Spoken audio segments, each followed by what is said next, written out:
எந்நாட்டவர்க்கும் இறைவா போற்றி, ஏகம்பத்துரையந்தாய் போற்றி, பாகம் பெண்ணுரு வானாய் போற்றி, காவாய் கடகத்திரளே போற்றி, கைலை மலையாணியை போற்றி போற்றி, அருள் தரும் பன்னார் மொழியம்மையுடன் அமர்கிரணா உடையார் திருவடிகள் போற்றி போற்றி.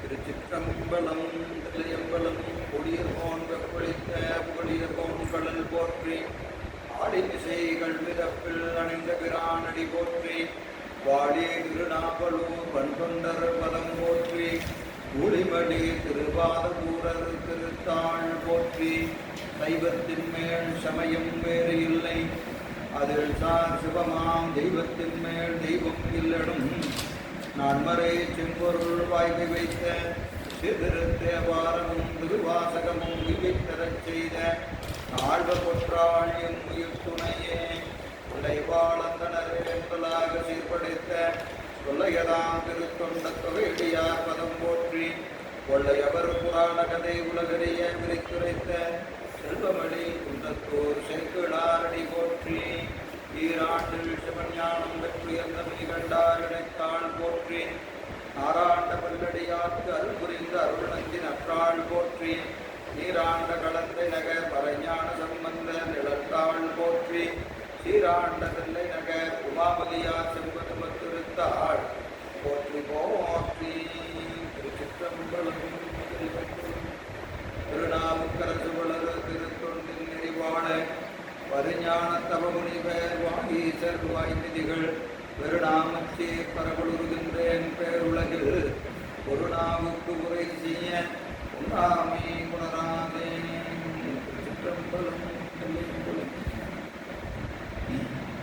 எல்லாம் அல்ல ஈர்த்தனை ஆண்டை எந்திபிரான் அருள் தரும் பன்னார் மொழியுடன் அவர் திருநாவுடை பெருமானது திருவடித்தாளர்களை மனமொழி மிகளாலே வணங்கி அடியேனை இந்த சென்னையில் ஆற்றுப்படுத்திய ஞானாசிரிய பெருமக்களுடைய திருவடித்தாமர்களை மனமொழி கைகளாலே வணங்கி இந்த நன்னூல் சிந்தனையிலே தொடர்ந்து பங்கெடுத்துக் கொண்டிருக்கக்கூடிய அத்தனை அடியார் பெருமக்களுடைய திருவடித்தாமர்களை மனமொழி கைகளாலே வணங்கி மகிழ்கின்றேன். திருவருளும் குருவருளும் கொண்டு நம்முடைய சைவ சித்தாந்த ஞான சாஸ்திரங்களை சிந்திக்கின்ற நிலையிலே அவற்றில் இடம்பெற்றிருக்கக்கூடிய இலக்கண பகுதிகளை சிந்திக்க வேண்டும் என்கின்ற நோக்கிலே நாம் சில அடிப்படையான இலக்கணங்களை சிந்திக்கலாம் என்கின்ற வகையிலே திருவருள் கூட்டியிருக்கிறது. அந்த நிலையில் நாம் நன்னூல் என்று சொல்லக்கூடிய இந்த நூலை நாம் கடந்த சில வாரங்களாக சிந்தித்து வருகிறோம். அந்த வகையில் இந்த நூலிலே முதல் பகுதியிலே பாயிரம் என்பது இரண்டு வகைப்படும் என்று, சிறப்பு பாயிரம் பொது பாயிரம் என்று இரண்டு வகைப்படும் என்று பார்க்கலாம். அப்புறம் நூல் என்று வருகிற போது அதை முதல் நூல், வழிநூல், சார்பு நூல் என்று மூன்று வகையான நூல் உண்டு என்று பார்த்தோம். அதன் பிறகு அந்த நூலுக்கான இலக்கணம், நூல் எப்படி அமையப்பெற வேண்டும் என்பதற்கான நூலுக்கான இலக்கணத்தை நம்ம பார்த்துருக்கிறோம். அது நமக்கு எழுதுறதுங்க. அதாவது நாலாவது நூற்பால நூலினுடைய இயற்கை நுவலில் ஓரிரு பாயிரம் பொது சிறப்பு என்கின்ற இரண்டு வகையான பாயிரத்து இரண்டையோ அல்லது இரண்டில் ஒன்றையோ இடம்பெற வேண்டும். அடுத்தது மும்மையில் ஒன்றாய். இது இந்த மும்மை முதல் நூல், வழிநூல், சார்பு, இந்த மூன்றுல ஏழாவது ஒன்றாக இருக்க வேண்டும். நார் பயன் அறம்பொருளுக்கும் வீடு என்று சொல்லக்கூடிய 4 பயனையும் தருவதாகவும் அமைய வேண்டும். எழுமதம் தழுவி 7 வகையான கொள்கைகள் உடையதாக அமையப்பெற வேண்டும். 5 குற்றம் அகற்றி 10 குற்றங்கள் நீங்கி அம்மாட்சியோடு அந்த 10 அழகோடு எண்ணாண்டு உத்தி 32 சுத்திகளோடு ஓத்து படலம் என்ற உறுப்போடும் சூத்திரம் காண்டிகை இரு சூத்திரங்களோடு அமையப்பெறுவதாய் காண்டிகை விருத்தி என்கின்ற உரையை கொண்டதாக நூல் அமையப்பெற வேண்டும் என்பதை நாம் பார்த்தோம். அதற்கு முதல் நூல் வழிநூல், சார் நூல்னா என்ன, பொது பாயிரம்னா என்ன, சிறப்பு பாயிரம்னா என்ன, 7 வகையான கொள்கைகள், மதம் என்றால் என்ன என்பதையெல்லாம் நாம் கடந்த வகுப்புல பார்த்து நிறைவு செய்திருக்கிறோம். இன்று நாம் சிந்திக்க வேண்டிய பகுதி அந்த 10 வகையான குற்றங்கள் இடம்பெறாது. ஒரு நூலில இதெல்லாம் இடம்பெறக்கூடாது. 10 வகையான குற்றங்கள் நூலிலே இடம்பெறுதல் குற்றமாகும் என்று சொல்லக்கூடிய வகையில் அந்த 10 குற்றத்தை பட்டியலிடுகிறார். அது 12வது அந்த பாடல், 12வது சூத்திரம் பாருங்க. குன்றக்கூறல், மிகைப்பட கூறல், கூறியது கூறல், மாறுகொள கூறல், வலுவு சொற்புணர்த்தல், மயங்க வைத்தல், வெற்றென தொடுத்தல், மற்றொன்று விரித்தல், சென்று தேய்ந்து இருத்தல், நின்று பயனின்மை என்று இவை ஈரை குற்றம் கூறுகே. நூலுக்கு ஈரைட்டு குற்றம், 10 வகையான குற்றம். வரிசையா பாருங்க. முதல்ல இது ரொம்ப விரிக்க வேண்டாம், நமக்கு படித்தாவே தெரியும். குன்றக்கூறல். குன்றக்கூறல்னா ஒரு நூல் எந்த கருத்தை கூற வருகிறதோ அந்த கருத்தை என்ன செய்யறது, முழுமையா சொல்லாம அறகுறையா விட்டுட்டு போயிடும். அந்த கருத்தை நிறைவு செய்யணுமா இல்லையா, தொடங்கினா அந்த கருத்தை அடுத்தடுத்த செய்தியோடு தொடர்புபடுத்தி அதை என்ன செய்யணும், முற்று பெறுமாறு சொல்ல வந்த கருத்தை முழுமையாக நிறைவு செய்ய வேண்டும். அப்படி செய்யாம கொஞ்சம் இங்க கொஞ்சம் அங்க கொஞ்சம் அப்படி சொல்லிட்டு கருத்தை முழுமையா நிறைவு செய்யலைன்னா அது நூலுக்கான குற்றம். அது என்ன குற்றம்? குன்றக்கூறல். குன்றக்கூறல், குறைவா சொல்றது, சொல்ல வேண்டியதை முழுமையா சொல்லாம அறகுறையா சொன்னா அதுக்கு என்னது, குன்றக்கூறல். இது ஒரு குற்றம். 2வது குற்றம் என்னதுங்க, மிகைப்பட கூறல். கம்மியா சொன்னாலும் தப்பு, அதிகமாக சொன்ன, அதிகமான என்னதுங்க, என்னமோ தேவையில்லாதது எல்லாம் அப்படியே சொல்லிட்டு வர்றது. என்ன தேவையோ அவ்வளவு. இன்னொன்று பார்த்தீங்கன்னா தேவையில்லாததுன்னு கூட சொல்ல முடியாது, தேவையானதை கூட எப்படி சொல்லணும்னா இடம் வரைக்கும் சொல்லணும். உதாரணத்துக்கு இப்போ ஒரு திருக்குறள் சொல்லுங்க. திருக்குறள் இப்போ 5வது வகுப்புக்கு ஒரு பாடமா இருக்கு, ஒரு குறள் இருக்கு. அந்த அதே திருக்குறள் எங்க இருக்கும், கல்லூரியில பாடமா இருக்கும். இப்போ கல்லூரியில ஒரு குறளுக்கு 4 பக்கத்துக்கு விரிவுரை இருக்கும். இதே 5ஆம் வகுப்புல எப்படி இருக்கும், 4 வரியில் இருக்கும். இப்போ 5வது வகுப்பு படிக்கிற மாணவன்கிட்ட நான் இந்த குறளுக்கு நடத்துறேன் அப்படின்னு சொல்லிட்டு இந்த 4 பக்கம் இருக்கிற செய்தியை போய் 5வது படிக்கிற பையன்கிட்ட சொன்னேன்னா அவன் மலைச்சு போயிடுவான். என்னங்க என்னமோ பேசினாருங்கம்மா. அப்போ அவர் சொன்னது சம்பந்தம் இருக்குதா இல்லையான்னு கேட்டா இருக்குது. அவரு சம்பந்தமாக தான் அந்த குறள் இருக்கிற செய்தி தான் சொல்றாரு. ஆனா அந்த இடத்துக்கு அந்த மாணவனுக்கு அது பொருந்துமா அப்படின்னு பார்க்கணும். எனக்கு தெரியும் நான் சொல்றதுக்கு சம்பந்தமா தான் இருக்கு அப்படின்னு சொன்னா அது என்ன ஆயிடும், மிகைப்பட கூறல். மிகைப்பட கூறல். ஏன்னா பொருந்தாத சொன்னது பின்னாடி சொல்றாரு. பொருந்துகிற செய்தியை சொன்னாலும் எந்த இடத்துல சொல்லணும், யாருக்கு சொல்றோம், எவ்வளவு சொல்லணும், அதையெல்லாம் கரெக்டாக வரையறை செய்து அதை சொல்லணும். இல்லைன்னா அது என்ன குற்றாயிடும், மிகைப்பட கூறல். அடுத்தது கூறியது கூறல், 3வது குற்றம். இது நம்ம சித்தியாவில் நம்ம சாத்திர நூலில் அடிக்கடி இந்த செய்தியை பார்ப்போம். கூறியது கூறல் குற்றமாமோ, கூறியது கூறல் குற்றமாமோ அப்படின்னு ஒரு கேள்வி கேட்டு ஆகாது அப்படின்னு சொல்லுவார். ஏன் ஆகாதுன்னா ஒரு செய்தியை என்ன செய்யக்கூடாது, திரும்ப திரும்ப சொல்லிட்டே இருக்கக்கூடாது. ஒரு செய்தியை திரும்ப திரும்ப சொல்லக்கூடாது. அப்படி சொன்னா அது என்ன ஆயிடும், கூறியது கூறல். கூறியது கூறல். ஆனா கூறியது கூறலை சரி என்று சொல்லக்கூடிய இடமும் இருக்கிறது. அது எங்க அப்படின்னு கேட்டா ஆசிரியர் மாணவர்கிட்ட பலமுறை திரும்ப திரும்ப சொல்லுவார். இப்ப நம்ம பார்த்தோம்னா ஆரம்பிக்கும் போது 4வது குறளை திருப்பி சொல்றோம் இல்லையா. ஏன்னா அது என்ன செய்யணும், நம்ம அறிவுல போய் பதியணும். அது பதியறதுக்காக ஆசிரியர் என்ன செய்வாரு, ஒரு செய்தியவே திரும்ப திரும்ப திரும்ப திரும்ப சொல்லிட்டே இருப்பார். அப்போ இவர் கூறியது கூறல் அப்படின்னு சொல்லக்கூடாது. அப்போ ஒரு சான்றோர் இருக்கிற அவை இருக்கிறது, அல்லது ஒரு கருத்தரங்கு இருக்கிறது. இந்த மாதிரி இடத்துல என்ன செய்யக்கூடாது, சொன்னையே திரும்ப திரும்ப சொல்லிட்டு கூடாது. அது கூறியது கூறல் குற்றமாயிடும். அதே வகுப்பறையில மாணவனுடைய அறிவை நோக்கி ஆசிரியர் என்ன செய்வாரு, சில செய்தியை திரும்ப திரும்ப சொல்லுவாரு. அது இதுல சேராது. ஏன்னா ஒரு செய்தி எங்க வரும்னு படிக்கும் போது அது அங்கே சேராதுங்கிறதையும் நம்ம பார்க்கணும். ஏன்னா ஆசிரியருக்கு தெரியும், சொல்லும் போதே அவன் என்ன செய்வான், மாணவனுக்கு முகம் தெரிஞ்சிடும். அவன் புரியல அப்படின்னு பார்ப்பான், அதுக்காக முடிப்பான். ஓ இது புரியலையாட்டு இருக்கு அப்படின்னு என்ன செய்வாரு, அவனுக்கு புரியிற வரைக்கும் அது திரும்ப திரும்ப சொல்லிக்கிட்டே இருப்பார். அப்படி சொன்னா அது என்ன ஆகாது, கூறியது கூறல் ஆகாது. கூறியது கூறல் ஆகாது. ஆனா பொதுவா என்ன செய்யக்கூடாது, சொன்னதை திரும்ப திரும்ப புரிஞ்ச பிறகு சொல்லிட்டு கூடாது. புரிந்த பிறகு சொல்லிக்கொண்டே இருக்கக்கூடாது. அது கூறியது கூறல் என்கின்ற இப்போ என்னது சுருங்க கூறுவதும் குற்றம், ரொம்ப மிகைப்பட கூறுவதும் குற்றம். மூணாவது என்னதுங்க கூறியது கூறல், சொன்னதையே திரும்ப திரும்ப சொல்றது, அதுவும் என்னது குற்றம். அடுத்தது நாலாவது குற்றம் எது மாறுகொள கூறல். மாறுகொள கூறல், மாறுகொள கூறல் அப்படின்னா ஒரு செய்தியை சொல்லுகிற போது ஒரு இப்போ நான் உதாரணத்துக்கு நம்ம இப்போ ஒரு பாடல் நடத்துகிறோம்னு வைத்துக் கொள்ளுங்க. ஒரு பாடல் நடத்திட்டு இதெல்லாம் செய்யக்கூடாது அப்படின்னு ஒரு செய்தியை சொல்கிறோம், இதெல்லாம் செய்யக்கூடாது அப்படின்னு ஒரு செய்தியை சொல்லிட்டு அடுத்த பாட்டில் இதெல்லாம் செய்யணும் அப்படின்னு எதை சொல்றது? முன்னாடி எதை செய்யக்கூடாதுன்னு சொன்னோமோ அதையே ரெண்டாவது பாட்டில் என்ன செய்யறது? செய்யுங்கன்னு சொன்னால் இப்போ மாணவனுக்கு என்ன ஆயிரும்? பொன்னையா போன பாட்டு நடத்தும் போத செய்யக்கூடாதுன்னாரு, இந்த பாட்டில் செய்யுங்கிற. இப்போ நான் செய்யறதா வேண்டாம், ரெண்டுக்கு என்ன ஆயிடுச்சு? இப்போ முரண்பாடு. மாறுகொல முன்னாடி சொன்ன கருத்துக்கும் பின்னாடி சொல்ற கருத்துக்கும் முரண்பாடோடு பேசினா என்ன ஆயிடும்? அது மாறுகொல கூறல். மாறுகொல கூறல் இது நமக்கு நிறையா வேதங்கள்ல இந்த மாதிரி நிறையா சொற்கள்லாம் இடம்பெற்றிருக்கும். முன்னாடி ஒன்று சொல்லியிருப்பாங்க, பின்னாடி ஒன்று சொல்லியிருப்பாங்க. அப்போ அதெல்லாம் எப்படி பொருள் செய்கிறது என்று பார்க்கிற போது தான் அதை என்ன செய்வாங்க? ஆசிரியர்கிட்ட பாடமாக கேட்கணும், ஆசிரியர்கிட்ட பாடமாக கேட்கணும். ஏங்க அவர் கூட என்ன சொல்லுவாருன்னா, இந்த இடத்துல இப்படி சொன்னதுக்கு என்ன கருத்து, செய்யின்னு சொன்னதுக்கு இதுதான் கருத்து, செய்யாத அப்படின்னு சொல்றதுக்கு இதுதான் கருத்து என்று என்ன செய்வார்? இந்த ரெண்டுக்கும் பொதுவாக பார்த்தா வேறுபாடாக இருக்கிற மாதிரி தெரியும், ஆனால் உண்மையாக பார்த்தா இது என்ன இருக்காது, வேறுபாடு இருக்காது.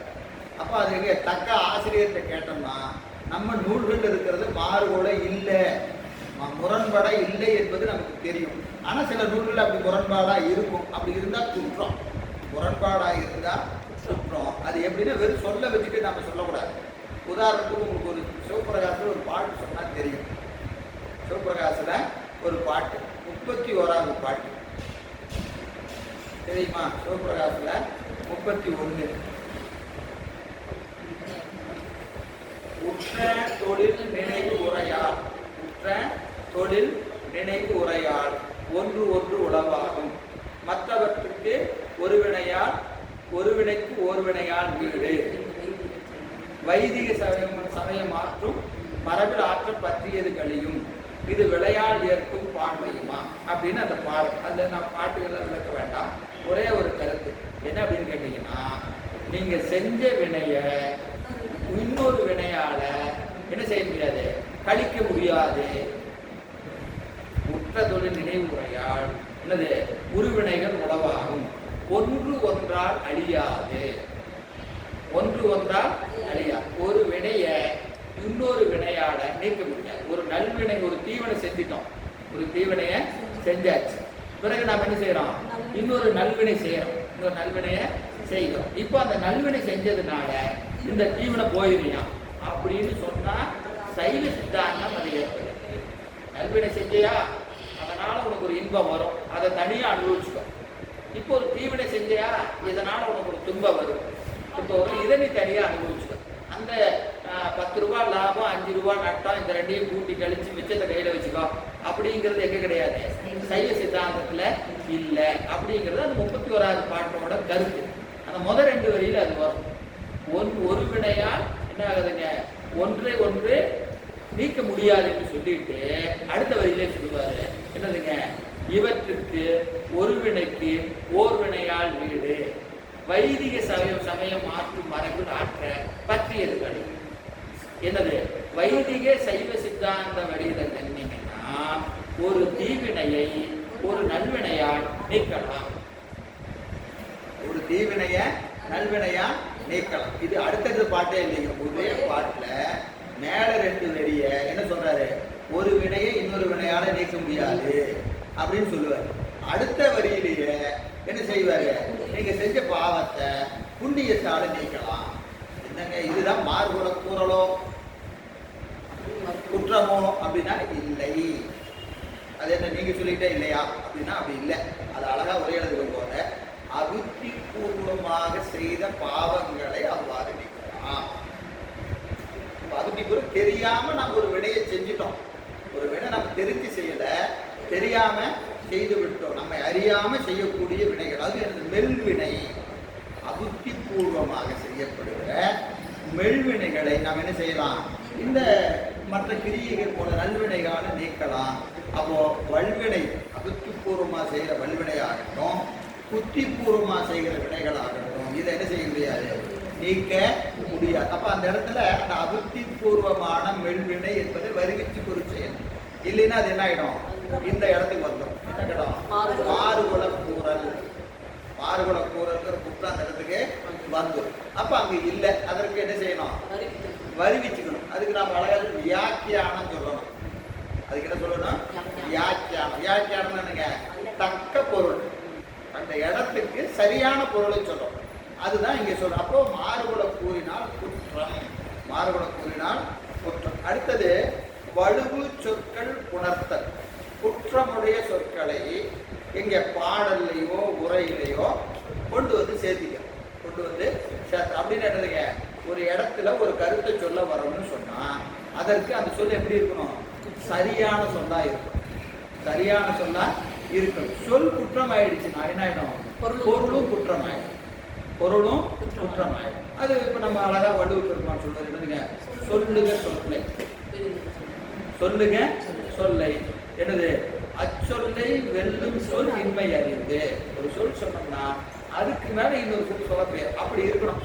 அது உரைநடையா இருந்தாலும் சரி, சொற்பொழிவா இருந்தாலும் சரி, நூலாக இருந்தாலும் சரி, என்ன செய்யக்கூடாது, குற்றமுடைய சொற்களை சொல்லக்கூடாது. குற்றமுடைய சொற்களை சொல்ல கூடாது. சொன்னா அது என்ன ஆயிடும், கருத்து பாழ்பட்டு போகும். இந்த கருத்து பாழ்பட்டு போகும். எனவே ஒரு பொருளை விளக்கு வர்ற இடத்துல அதற்கு உரிய சொற்களை பயன்படும். இப்போ மாணவன் சொன்னா மாணவனுக்குரிய இலக்கணத்துல அந்த சொல்லு இருக்கணும். ஆசிரியர்னா ஆசிரியருக்குரிய இலக்கணத்துல இருக்கணும். அப்ப யாரை சொல்லுகிறோம், என்ன கருத்தை சொல்லுகிறோமோ அதற்கு தக்க பொருளை அங்க சொல்லணும். தக்க பொருளை சொல்லணும். எதை வேணாலும் போட்டுட்டு ஒரு பாட்டு எழுதலாம், எதை வேணாலும் போட்டு ஒரு உரை எழுதலாம்னா அது என்ன குற்ற முடியாதாக ஆயிடும். அதனால இது 5வது குற்றம். அடுத்தது மயங்க வைத்தல். மயங்க வைத்தல் அது என்னதுங்க, நமக்கு லோக்கல்ல சொல்லணும்னு எப்படி சொல்லலாம், சுத்த உறவு. என்னது சுத்த உறவு அப்படின்னு என்னது, ஒரு கருத்தை சொல்ல வந்துட்டு அங்க சொல்லி இங்க சொல்லி இங்க சொல்லி என்ன சொல்ல வராரு, நம்ம எங்க நிக்கிறோம், எங்க பாட்டுலயோ ஆரம்பிச்சாரு, இப்ப நம்ம எங்க நிக்கிறோம் யாருக்கு, பேசுறவருக்கே தெரியாது. பாட்டை ஆரம்பிச்சுட்டு அப்படியே அதுக்கு ஒரு எடுத்துக்காட்டு போவாரு, அதுக்கு ஒரு எடுத்துக்காட்டு போவாரு, அதுக்கு ஒரு எடுத்துக்காட்டு. இப்போ எங்க ஆரம்பிச்சோன்னே தெரியாது சரிங்களா. அது என்னதுங்க, மயங்க வைத்தல். அந்த சொல்ற இடத்த சொல்றவருக்கும் புரியாம, படிக்கிறவருக்கும் புரியாம, கேட்கறவருக்கும் புரியாம அப்படி பேசினாலோ எழுதினாலோ அது என்ன குற்றமுடையதா, மயங்க வைத்தல் என்கின்ற குற்றம். அடுத்தது 7வது வெற்றன தொடுத்தல். வெற்றன தொடுத்தல் அப்படின்னு என்னதுங்க, ஒரு சொல்ல சொல்லணும், எளிமையா சொன்னா புரிஞ்சிடும். எளிமையா சொன்னா புரிஞ்சிடும். அதுக்கு என்ன செய்யறது, சும்மா அப்படியே பீடிகை போடும், பயங்கரமா பீடிகை போட்டு கடைசியில முடிக்கும் போது சாதம் இதைத்தான் எவ்வளவு நேரம் கழிச்சு, 1/2 மணி நேரமா கழிச்சு இதை சொல்லிட்டு என்ன செஞ்சிருக்கலாம். அப்படியே சாதாரணமா அப்படி போற போக்குல சொல்ல வேண்டிய ஒரு செய்தி. இதை என்ன செய்யறதுங்க, சும்மா அதை டாபிகம் போட்டு அப்படியே விரிச்சு ஆகா ஓகோன்னு பேசி அதை என்ன செய்யறது, சும்மா தேவையில்லாம விரிக்கிறது, தேவையில்லாம விரிக்கிறது. இது நமக்கு இதெல்லாம் நூல்ல இருக்கும். இது நம்ம சொற்பொழிவில் நிறையா பார்ப்போம். சில பேர் என்ன செய்வாங்கன்னா, யாரோ ஒருத்தர் வந்து உட்காந்துருப்பாரு, இவர் நமக்கு அடுத்து இவர் நமக்கு வேணும் அப்படின்னு நினைச்சு இவர் என்ன செய்வார், அவர் போட்டு தாக்குன்னு தாக்கிட்டே இருப்பார். இவர் ஆகா அப்படிப்பட்டவர், இப்படிப்பட்டவர், நல்லவர், வல்லவர், இவர் இல்லாமல் இந்த ஊரே இல்லை, நாடே இல்லை, சைவமே இவரால் தான் நிற்குது. ஏன்னா அவருக்கு இவரை ஞாபகத்தில் வச்சுக்கணும், வேற ஒன்றும் அங்கே கருத்து இருக்காது. அவருக்கு இப்போ இவரை எப்படி ஞாபகம் வரும், போட்டு தாக்கு இதனை வெற்றன தொடுத்தல். அதுக்கு என்ன பயன் இருக்கிறது, ஒரு பயனும் கிடையாது. ஆனால் என்ன செய்யறது, அதை போட்டு அப்படியே சொல்லிட்டு இருக்கு. அது ஒரு குற்றம்.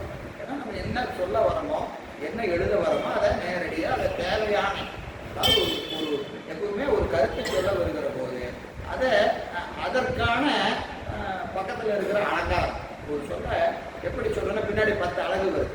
அது என்னன்னா, அது ஒரு கருத்தை சொல்லும் போது அழகா சொல்லணும். அழகா சொல்லணுங்கிறது ஒரு நயம். ஆனா அந்த அது என்ன ஆகக்கூடாதுங்க, கருத்தை பாதிக்கக்கூடாது. கருத்தை பாதிக்காம அதை என்ன செய்யணும், அழகுபடுத்தணும். இப்போ நாம என்ன ஆயிடுச்சு அப்படின்னு கேட்டீங்கன்னா, அழகுபடுத்துறது தான் அதிகம்.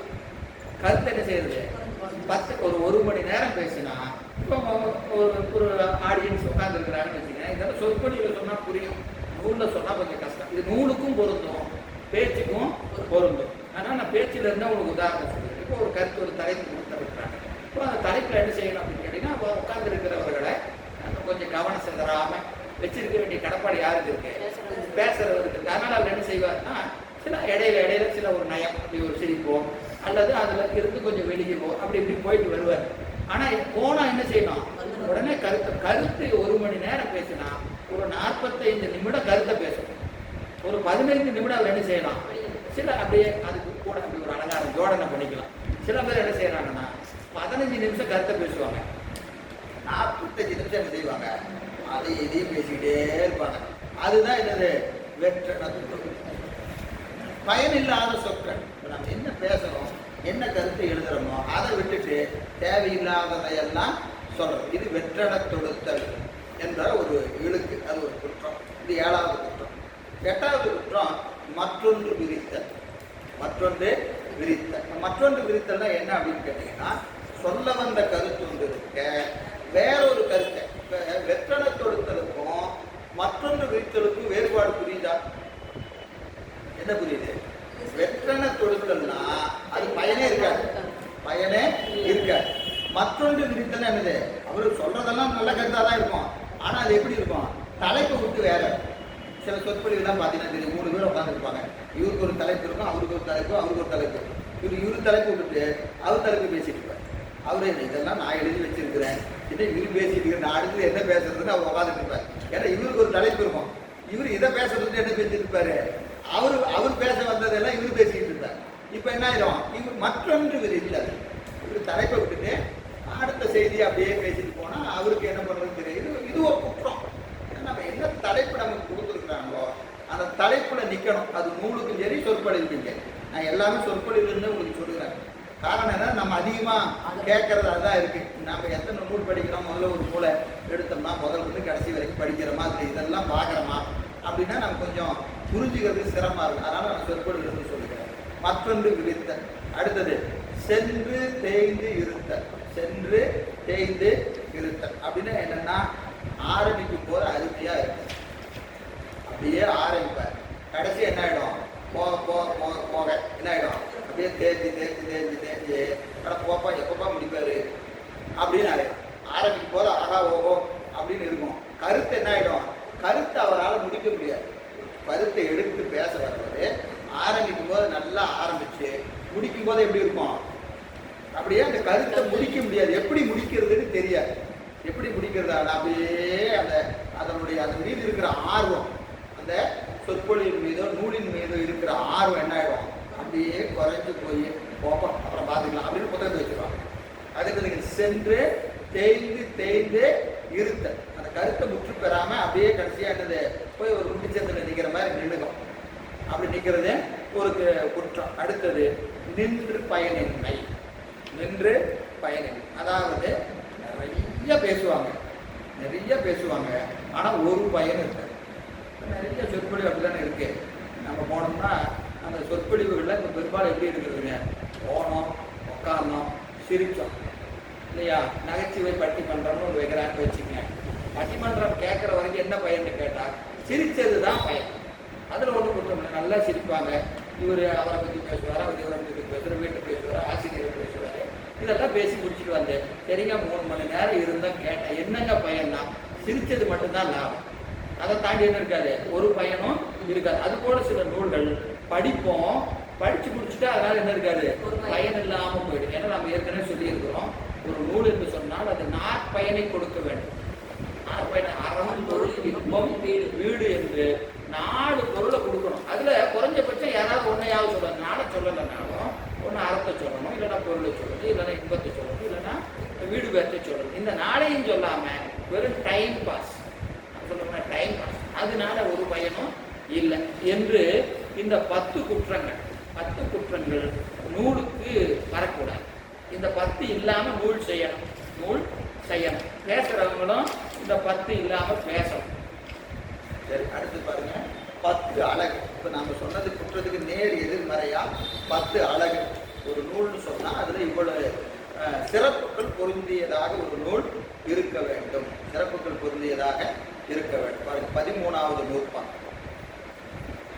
சுருங்கச் சொல்லல், விளங்க வைத்தல், நவின்றோர்க்கு இனிமை, நன்மொழி உணர்த்தல், ஓசை உடைமை, ஆழமுடைத்தாதல், முறையில் வைப்பே, உலகம் மலையாமை, விழுமியது பயத்தல், விலங்கு உதாரணத்து ஆகுதல், நூற்கு அழகு என்னும் 10. ஒவ்வொன்றா பார்ப்போம். சுருங்க சொல்லல். ஒரு நூலில் ஒரு சொல்லுக்கு வந்த கருத்து எப்படி இருக்குங்க? சுருக்கமாக இருக்கணும், ஆனால் சொல்ல வேண்டியதை சொல்லிடணும். சுருக்கமாக சொல்கிறன்ட்டு அறகுறையாக கருத்தை சொல்லி முடிக்கக்கூடாது. எதை சொல்ல வரணும் அதை என்ன செய்யணும்? சுருங்க சொல்லணும், புரிகிற மாதிரி சொல்லணும், புரிகிற மாதிரி சொல்லணும். இப்போ இந்த சுருங்க சொல்லலுக்கு என்பதற்கு நமக்கெல்லாம் தெரிஞ்ச ஒரு உதாரணம் எது? ஒரு நூல் சொல்லுங்க. திருக்குறள். திருக்குறள் ஏன்னா ரொம்ப சுருக்கமா, ரொம்ப எண்ணி 7 சொற்கள் தான். உலகத்தை அதுக்குள்ள என்ன செஞ்சுட்டாரு? அடக்கிட்டாரு. இதை விட சுருக்கமா ஒரு கருத்தை சொல்ல முடியாது. ஆனா அவர் சொன்ன கருத்து எப்படி இருக்குதுங்க? இதுல 2 ஆழமுடைமையும் இருக்கும், சுருங்க சொல்லுதலும் இருக்கும் திருக்குறள். இந்த 10 அழகுமே திருக்குறள் இருக்கும். அது வேற விஷயம். சரிங்களா? அப்போ என்ன செய்யறாங்க? சுருங்க சொல்லுதல். ஒரு தேவையில்லாம ஒரு சொல்லு இருக்காது. சொல்லு அங்க திருக்குறள்ல 7 சொல்லு இருக்குதுன்னா அதுல இந்த சொல்லு போடலனாலும் இந்த கருத்தை சொல்லிடலாம் அப்படின்னா சொல்ல முடியாது. அப்படி அந்த எழுத்து என்ன செய்யற? எண்ணி வைக்கிற எழுத்துக்களை எண்ணி வைக்கிறது. அதுதான் சுருங்க சொல்லல்னு. சரி, சுருங்க சொல்லியாச்சு, எனக்கு புரியலையா அப்படின்னு சொல்லக்கூடாது. எப்படி? விளங்க வைத்தல். அந்த சொற்கள் குறைவாக இருந்தாலும் நான் சொல்ல வந்த கருத்தை என்ன செய்யணும்? சரியா சொல்லிடணும். சரியா சொல்லு. அது விரிவாக சொல்றதெல்லாம் வேற. அது விரிவாக எப்படி சொல்றது அதெல்லாம் அது அந்த நூலுக்கு உரை எழுதுறவங்க, அதை நடத்துறவங்க அது விரிச்சுக்குவாங்க. ஆனால் அவர் என்ன சொல்ல வந்தாரோ அதை என்ன செய்யறது? அழகா விளங்குறத சொல்லிடுறது. அதான் விளங்க வைத்தல். இது 2வது அளவு. சுருங்க சொல்லணும், அதே சமயம் விளங்க வைக்கணும். அடுத்தது நவின்றோர்க்கு இனிமை. நவின்றோர்க்கு இனி படிக்கும் போதே எப்படி இருக்குங்க? நல்லா இருக்கியா? சில பேருக்கு திருக்குறள் சொன்னா குறளோட பொருளே தெரியாது, ஆனா எப்படி இருக்கும்? நல்லா இருக்கும். என்னன்னு கேட்டால் தெரியாது, ஆனா நல்லா இருக்கு. என்ன கருத்து அப்படின்னு கேட்பான். அப்ப கருத்தை கேட்டுட்டு அவன் நல்லா இருக்குன்னு சொல்றது இல்லை, கேட்கும் போதே எப்படி இருக்கு? நல்லா இருக்கு. யாகாவாராயினும் நாகாக்க காவாக்கால் சோகாப்ப சொல்லுக்கு பட்டு. யாருக்கு எத்தனை பேருக்கு புரியும் தெரியாது, ஆனா கேட்கும் போது எப்படி இருக்கு? நல்லா இருக்கு. யாகாவாராயினும் நாகாக்க காவாக்கால் சோகாப்பர் சொல்லுக்கு பட்டு. துப்பாருக்கு துப்பாய துப்பாக்கி, துப்பாருக்கு துப்பாயதூம் மலை. அது தூம் அப்படி பிறகு இசை. அதெல்லாம் எவ்வளவு அழகு அந்த வள்ளுவ பெருந்தகையார் நமக்கு கொடுத்துருக்கிறாரெல்லாம் பார்க்கணும். அதனால நவின்றோர்க்கு இனிமை, நவின்றோர்க்கு இனிமை. பெரிய புராணத்தில் போய் பார்த்தீங்கன்னா பல பாடல்கள் அப்படி இருக்கும்.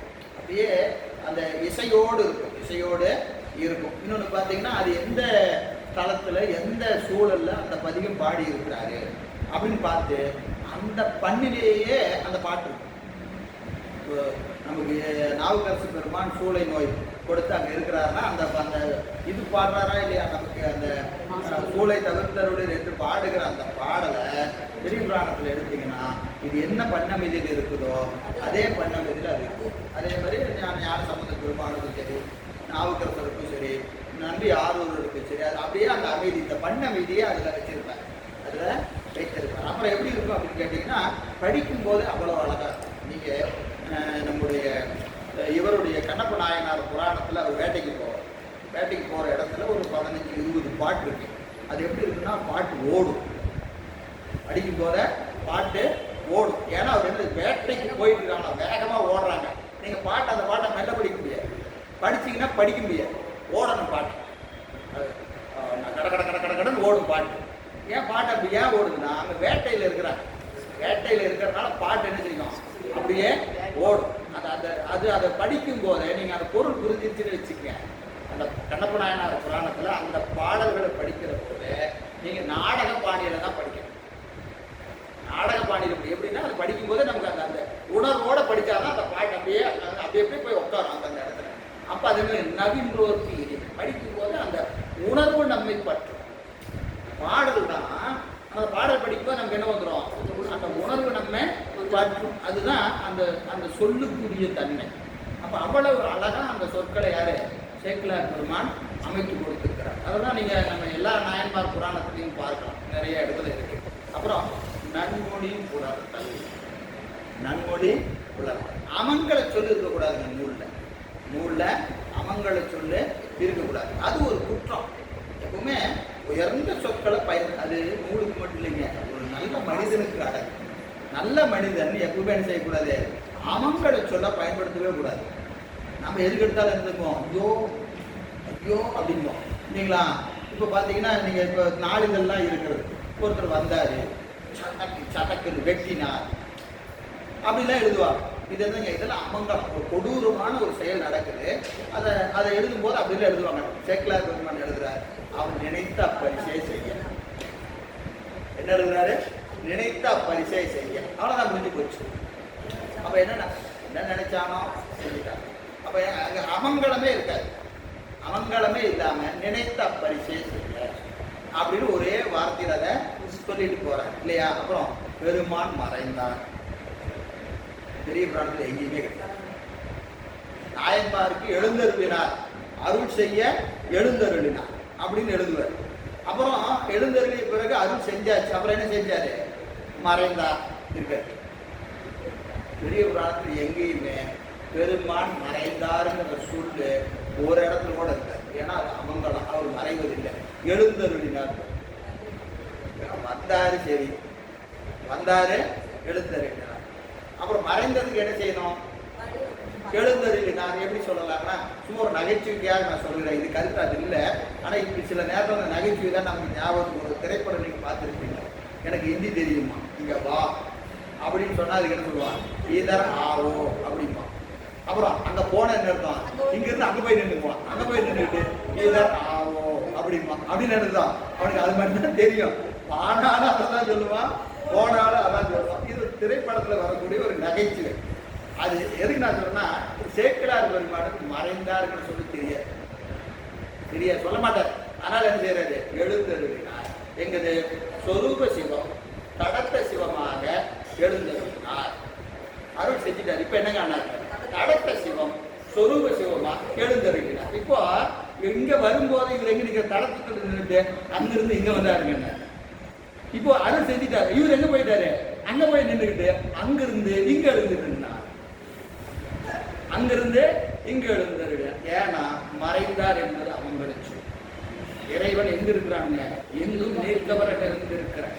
வியாபக பொருள், இந்த வியாபக பொருள் என்ன ஆகாது, மறையவே மறையாது. அவன் மறையிற இடம் இருக்கு, அவன் மறைந்தான்னா இல்லைன்னு அர்த்தம். அவன் இல்லாத இடம் எங்கேயுமே இல்லை. அப்ப சொரூபம் தடத்தம் என்கின்ற நிலை வேறுபாடு தான் பெருமான் இருக்கிறது.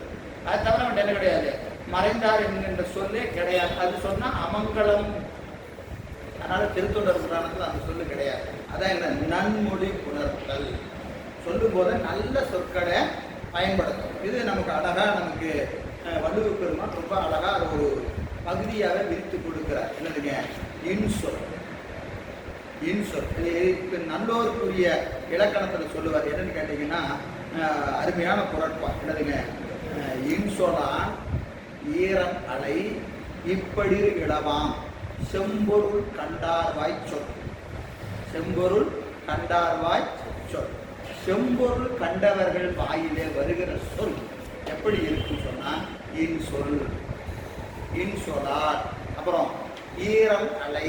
ஈரம் அலைன்னா கருணையுடைய சொற்கள் எப்பவுமே பிறருக்கு அன்பு சொல்லக்கூடிய சொல்லுதான் அவங்கிட்ட வரும். பிறரை ரொம்ப காயப்படுத்துற மாதிரி சொல்ல அவங்கிட்ட வராது.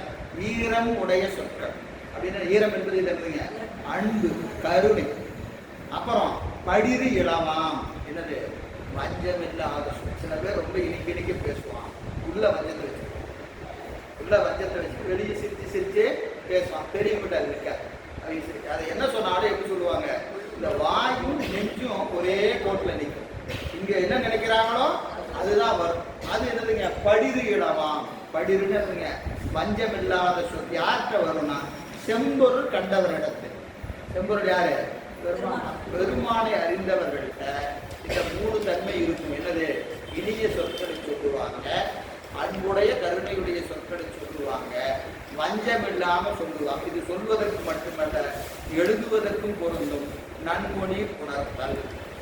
நன்மொழி உணர்த்தல். எழுதுகிற போது சொல்லுகிற போதும் உயர்ந்த சொற்களை, நல்ல சொற்களை இதெல்லாம் நம்ம என்ன செய்யணுங்க, பழகணும். நாம முதல்ல பழகணும். நமக்கு இந்த குணமெல்லாம் வரணும். அதனால நன்மொழி உணர்த்தல் என்பது 4வது அழகு. 5வது அழகு என்னதுங்க, ஓசை உடைமை. சொல்லும் போதே எப்படி இருக்கணும், நல்ல இசையோடு கூடி வரணும். ஏன்னா இசை என்பது எல்லாத்தையும் என்ன செய்யும், இசை வைக்கும். அப்போ அந்த சொற்கள் எப்படி இருக்கணும், நல்ல ஓசை உடைய சொற்களாக இருக்கணும். அடுத்தது ஆழமுடைத்தாதல். இந்த சொற்கள் ரொம்ப ஆழமான கருத்தை சொல்லுவதாக அமையப்பெறப்படும். ஏதோ சும்மா ஒரு மேலோட்டமாக சொல்லாம நமக்கு சொல்கிறோமா இல்லைங்களா, திருக்குறளில் தான் நம்ம தெரிஞ்சு வரணும். ஒவ்வொரு சொல்லும் எப்படிப்பட்டதுங்க, ஆழமான பொருட்களை உடையதாக அது இருக்கும். அதனால எல்லா சொற்களும் எப்படி இருக்கணும், ஆழமுடைய சொற்களாக இருக்க வேண்டும். இது ஆழமுடன். இது 6வது அழகு. 7வது அழகு என்ன வைக்கிறாரு பாருங்க, முறையில் வைப்பு. முறையில் வைப்பு. முறையில் வைப்புனா என்னதுங்க, அந்த கருத்துக்களை முறைப்படி வைக்கணும்.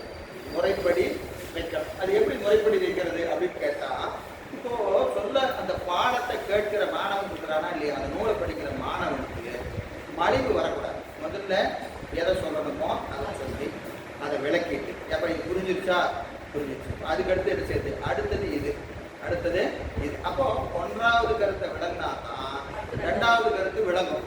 2வது கருத்து விளங்கும். அதனால என்ன செய்யறது, முதல்ல 1 இதை முதல்ல புரிஞ்சுக்கிட்டியா, அடுத்து 2 தான் இதை பாரு, அடுத்தது இது புரிஞ்சிருச்சா, அப்புறம் என்ன செய்யறது, 3வது கருத்தை வைக்கிறது. அப்போ முறைப்படி ஒவ்வொரு கருத்தாக, ஏன்னா முதல் கருத்திலிருந்து கடைசி வரை இருக்கிற கருத்து வரைக்கும் ஒன்றின் மேல் ஒன்று ஏறி வரும்.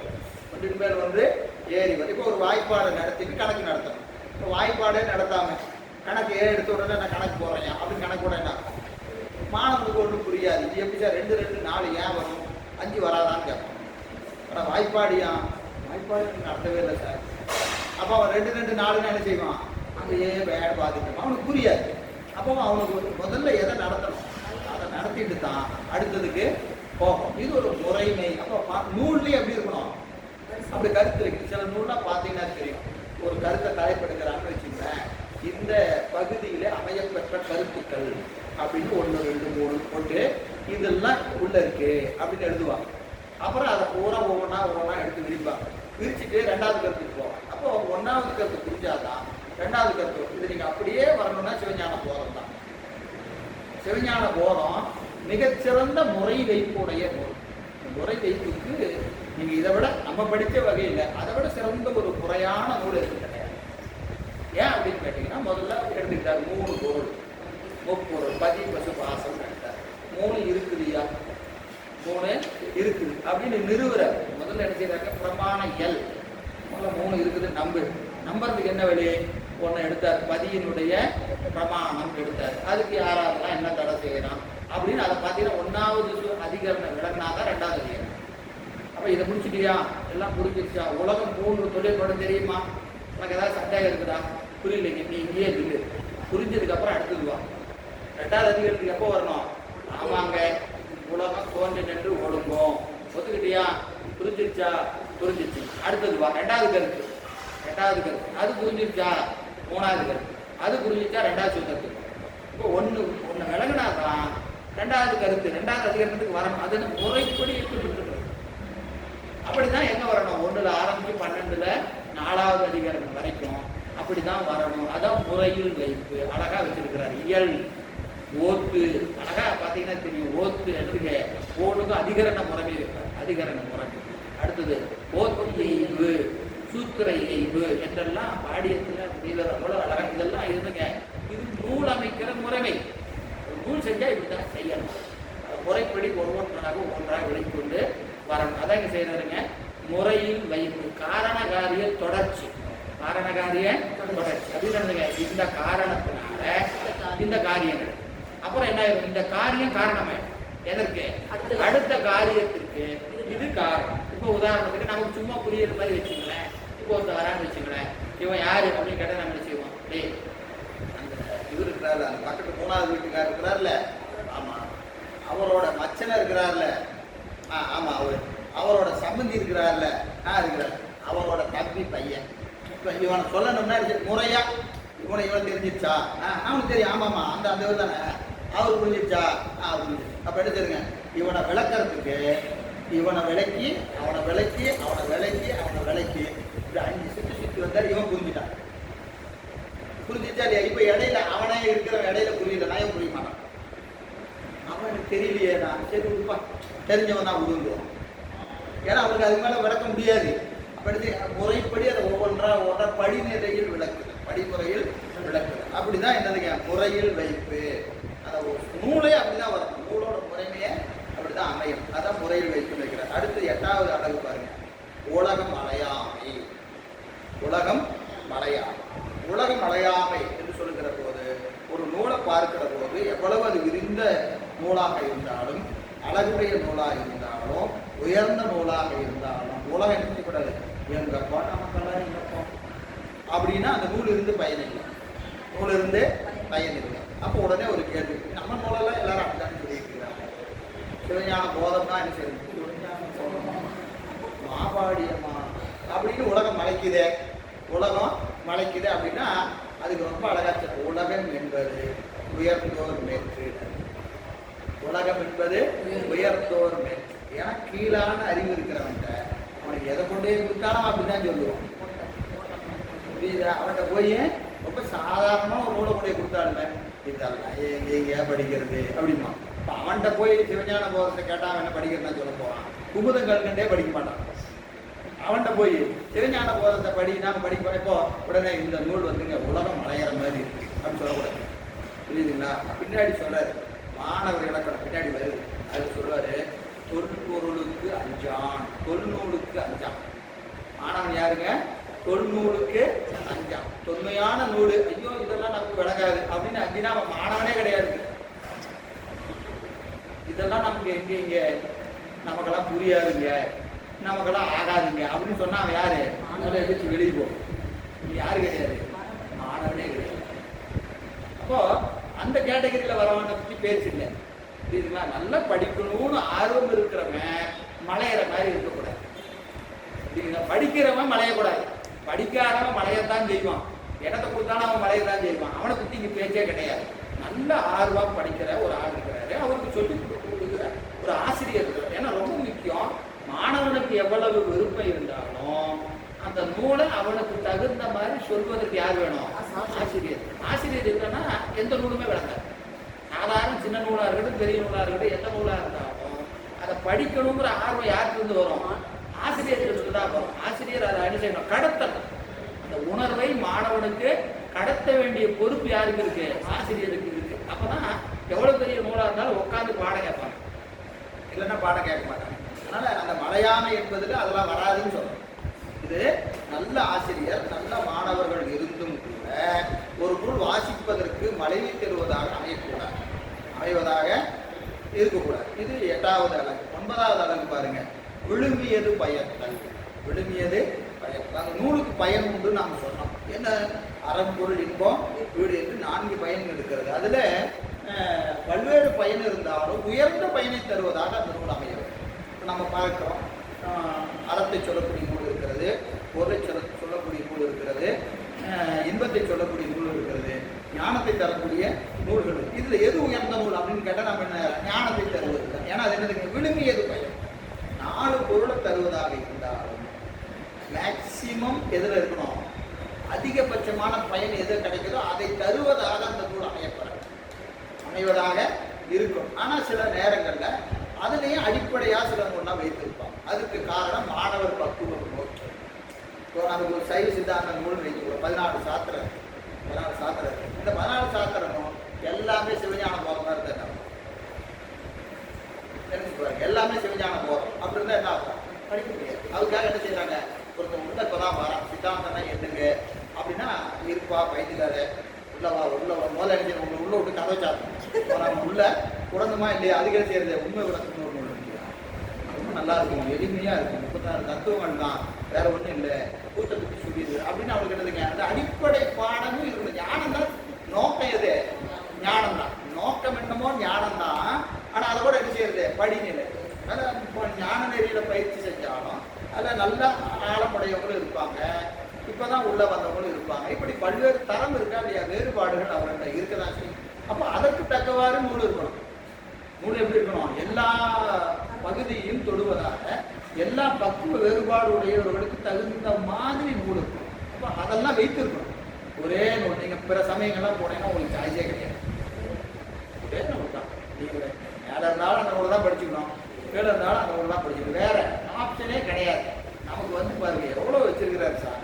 அறம் படிக்கணும், திருக்குறள் படிக்கலாம், ஒன்றை வேலை படிக்கலாம், இதெல்லாம் இருக்குது. பொருள் படிக்கணும், திருக்குறள் இருக்குது, இன்னும் நிறையா நூல்கள் இருக்குது. ஞானமா திருப்பதி இருக்குது, சாஸ்திரங்கள் இருக்குது. அதுக்கு பின்னாடி வந்து சான்றோர் பெருமக்கள் எத்தனையோ பேர் எத்தனையோ நூல் கொடுத்துருக்குறாங்க. அப்போ நமக்கு அத்துணை பரந்த ஒரு எல்லையை உடையதாக நம்ம தமிழ் நூல்கள் எல்லாம் இருக்கிறது என்று சொன்னால் காரணம் இவர்கள் அவ்வளவு விரிந்த ஞானத்தை உடையவர்களாக நம்முடைய முன்னோர்கள் இருந்திருக்கிறாங்க. அதனால விழுமியது பயத்தல் என்பது ஒரு அழகு. அது 10வது அழகு என்னங்க? விலங்கு உதாரணத்து ஆகல். ஒரு கருத்தை சொல்லுகிற போது எப்படி சொல்லணும்? அதற்குரிய ஓமை, மேற்கோள் இதெல்லாம் சொல்லி சொல்லணும். எப்பவுமே ஒரு கருத்தை நம்ம உதாரணம் இல்லாமல் சொன்னோம்னா புரியாது. கட்டாயம் என்ன இருக்கணும்? உதாரணம் இருக்கணும். அதனால தக்க ஓமை, ஒரு ஓமை சொல்லணும், ஒரு கருத்து சொல்லணும். இப்போ நடைமுறையில் இருக்கிற சில உதாரணங்களை எல்லாம் சொல்லி அதை என்ன செய்யணும்? சொல்ல வந்த கருத்தை அழகாக சொல்லணும், அழகாக சொல்லணும். எனவே இப்படி 10 அழகுகள் எதில் இருக்கணும்? ஒரு நூலில் இருக்கணும். சுருங்க சொல்லுதல், விளங்க வைத்தல், நவீனோர்க்கு இனிமை, நன்மொழி புணர்த்தல், ஓசை உடைமை, ஆழமுடைமை, முறையில் வைப்பு, உலகம் மறையாமை, விழுமியது பயத்தல், விலங்கு உதாரணத்து ஆகிய 10 அழகு எதில் இருக்கணுங்க? நூலில் இருக்கணும். நூலில் இருக்கணும்னு சொல்றாரு. அப்புறம் ஒரு நூல் செய்கிறது 32 வகையான உத்திகள்.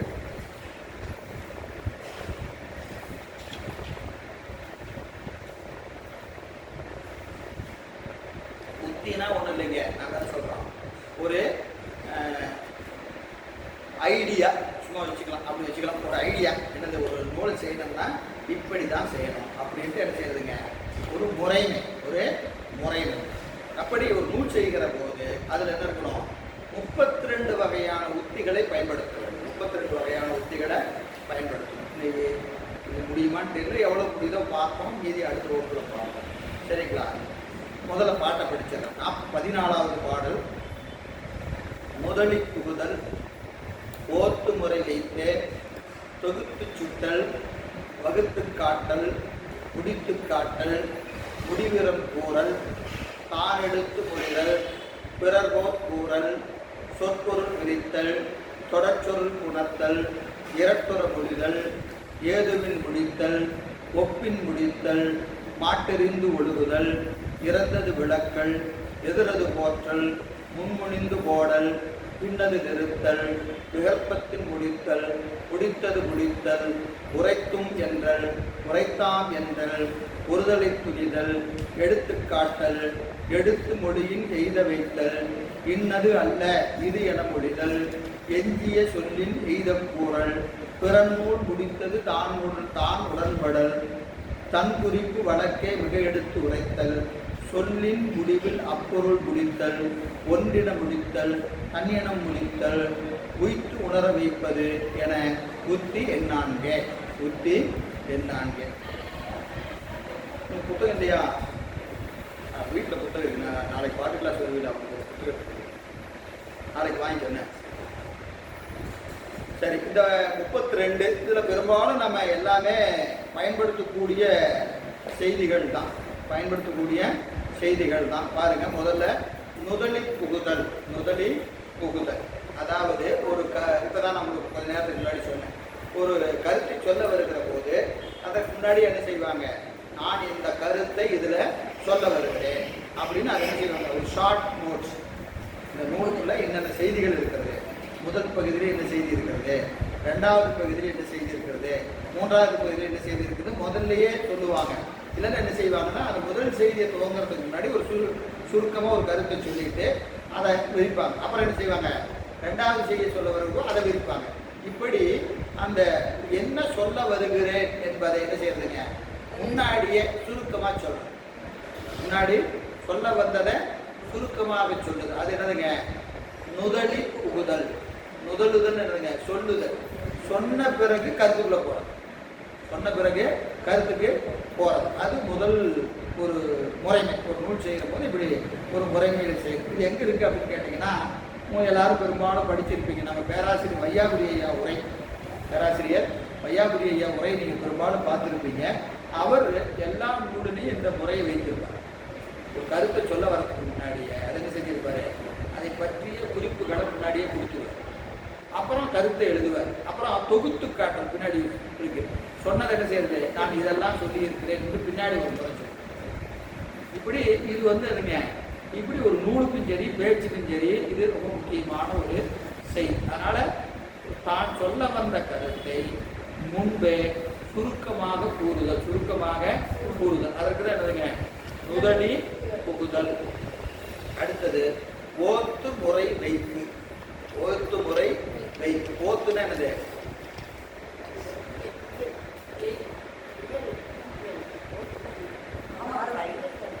ஓத்துனா இயல்.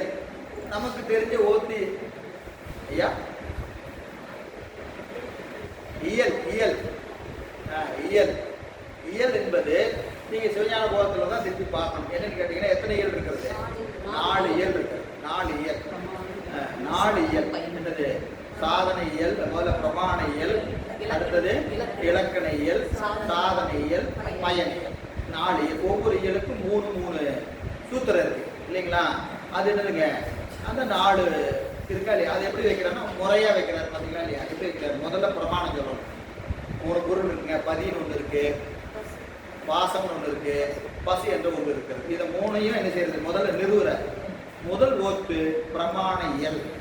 3 பொருள் இருக்குதுன்னு நிறுவனத்துக்கு ஒரு 3 இதை எடுத்துக்கிட்டார். 3 சூத்திரத்தை எடுத்துக்கிட்டார்.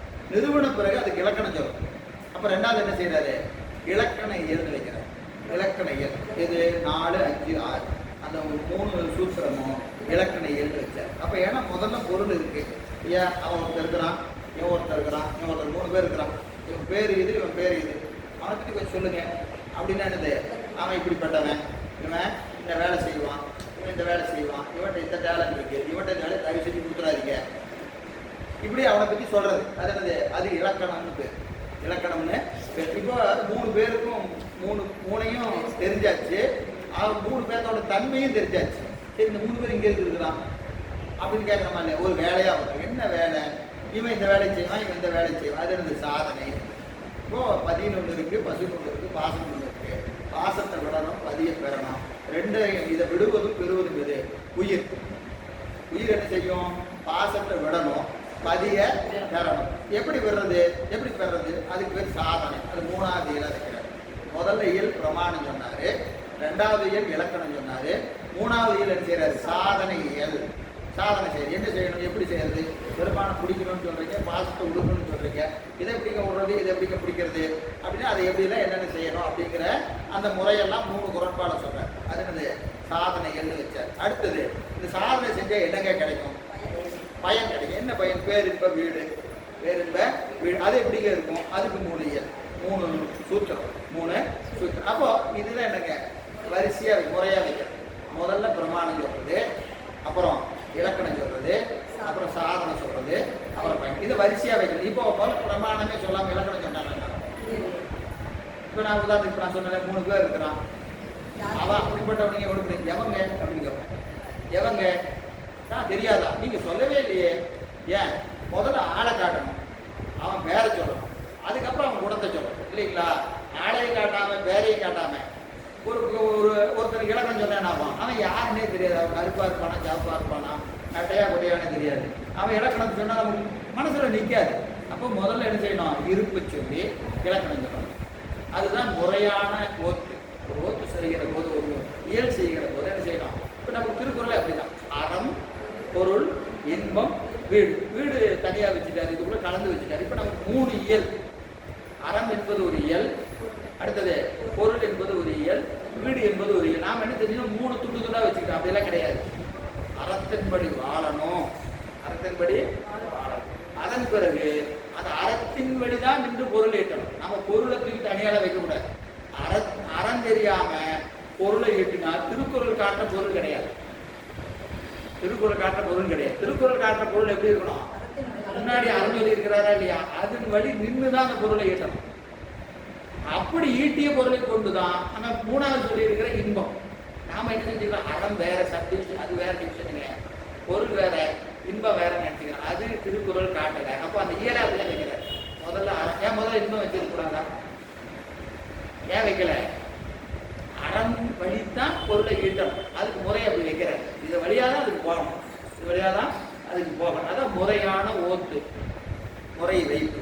அடுத்தது மூன்றாவது என்னதுங்க, தொகுத்து காட்டல். தொகுத்து காட்டல் அதாவது தான் பல கருத்துக்களை நூலுக்குள்ள சொல்லியிருப்பாங்க, அதெல்லாம் என்ன செய்யுதுங்க, தொகுத்து காட்டல். தொகுத்து காட்டுதல் தொகுப்புரை நாம் சொல்கிறோமா இல்லைங்களா? இப்போ ஒரு நம்ம நிகழ்ச்சியெல்லாம் நடக்கும்போது ஒருத்தர் என்ன செய்வார், தொகுப்புரை அப்படின்னு ஒன்று செய்வார். அவர் என்னது ஒரு பேசி முடிச்சுன்னா அவர் இந்த கருத்தையெல்லாம் சொன்னார், அடுத்தது இவர் இந்த கருத்தை பேச இருக்கிறார் அப்படின்னு அதை என்ன செய்யறது, தொகுத்து சொல்லும். அதுபோல் நூலாசிரியர் என்ன செய்யணும், தான் சொல்ல வந்த கருத்தை தொகுத்து சொல்லணும், தொகுத்து சொல்லணும். அப்புறம் நாலாவது வகுத்து காட்டல். நாலாவது என்னதுங்க, வகுத்து காட்டல். வகுத்து காட்டல்னா என்னதுங்க, வகுத்தல் என்பது என்னதுங்க, விரித்தல். தொகுத்து சொன்ன கருத்தை விரித்து சொல்லணும். முதல்ல தொகுத்து சொல்லணும், பிறகு என்ன செய்யணும், விரித்து சொல்லணும். இந்த ரெண்டுமே இருக்கணும். நீங்க தொகுத்து சொல்லிட்டு அப்படியே போயிட்டீங்கன்னா என்ன ஆயிடும், என்னங்க பின்னாடி சொல்றேன் விரிவாக நான் பின்னாடி எழுதுகிறேன்னாரு, பின்னாடி பார்த்தா ஒன்னையும் காணும். அப்ப அது குற்றமாய்ப்படும் இல்லையா? அப்போ தொகுத்து சொல்றது என்ன செய்யணும், வகுத்து காட்டணும். வகுத்தல் என்பது விரித்து சொல்லுது, விரித்து சொல்லுது, அதையும் செய்யணும். அடுத்தது முடித்து காட்டல். முடித்து காட்டல். முடித்து காட்டல் என்னதுங்க, தர்க்க ரீதியா நிறுவனம். தர்க்க ரீதியா நிறுவனம். ஏன்னா இப்போ உதாரணத்துக்கு பார்த்தீங்கன்னா இதெல்லாம் நம்ம திருப்பி சிவஞான போதும் சிவஞான சித்தியார் தான் பேசியாகும், வேற வழியே இல்லை. என்னங்க இலக்கண நூல் எடுக்க ரெண்டு திரும்ப சிவஞான போதமே சொல்லி எடுத்துக்கிறீங்கன்னா இதெல்லாம் அங்கே இருக்கு, அங்கே இருக்கு. என்னன்னு கேட்டீங்கன்னா இப்போ உதாரணத்துக்கு முதல் நூற்பா முதல் அதிகாரத்தை வச்சுக்கோங்க, உலகம் முத்தொழில் படுவது அப்படின்னு ஆசிரியர் என்ன செய்யறாரு, மேற்கோள் வைக்கிறாரு இல்லையா? மேற்கோள் என்னது, முதல் நூற்பா முதல் அதிகாரம் மேற்கோள் என்னது,